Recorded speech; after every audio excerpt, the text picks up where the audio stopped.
বাংলাদেশ যেন ছিনতাইকারী, দখলবাজ, সন্ত্রাস, চাঁদাবাজ, কিশোর গ্যাং, রেপিস্টদের স্বর্গরাজ্য হয়ে গিয়েছে। এবার বাবার সামনে মেয়েকে ধর্ষণ। ধর্ষকদের লাগাম যেন কিছুতেই আটকানো যাচ্ছে না। কিশোর গ্যাং বাবাকে বেঁধে রেখে বাবার সামনে মেয়েকে ধর্ষণ করে। তাহলে কি বলতে হবে দেশের সরকারের থেকে কিশোর গ্যাংদের শক্তি বেশি? তাহলে কি বলতে হবে দেশের আইনের চেয়ে কিশোর গ্যাংদের শক্তি বেশি? তাহলে কি বলতে হবে দেশের সমাজের চেয়ে কিশোর গ্যাংদের শক্তি বেশি?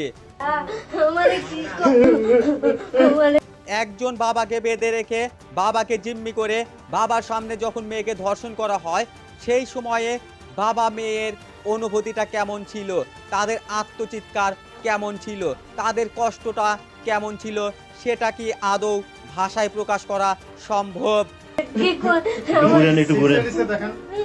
যে সমস্ত কিশোর গ্যাং এরকম জঘন্য নিকৃষ্ট কাজ করেছে তারা এখনো ধরাছোঁয়ার বাইরে।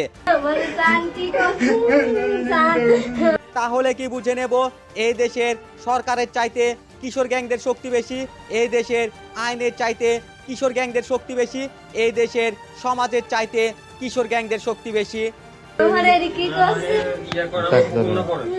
আপনারা কি চান ধর্ষককে মাত্র 2 মিনিটে ফাঁসি দিয়েই তার শাস্তি শেষ করে দিতে?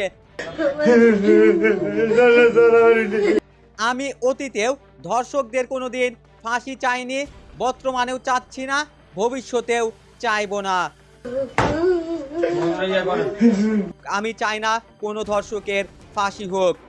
একজন ধর্ষককে যখন ফাঁসি দেবেন তার শাস্তি তো 2 মিনিটে শেষ, 7 দিনে সবাই ভুলে যাবে সেই শাস্তির কথা। আমি চাই একজন ধর্ষকের শাস্তি এমনভাবে হোক যেন সারা জীবন সেই শাস্তিটা সবাই মনে রাখে, একজন ধর্ষকও যেন সারা জীবন সেই শাস্তিটা ভোগ করতে পারে। আমি হলে ধর্ষকদের শাস্তি এমনভাবে দিতাম, প্রতিদিন প্রতি 6 ঘন্টা পর পর তার হাতের একটা করে আঙ্গুল কাটতাম, আর ডাক্তারকে খেয়াল রাখতে বলতাম এই ধর্ষক যেন মারা না যায়, সে যেন পুরোপুরি তার শাস্তি উপভোগ করতে পারে।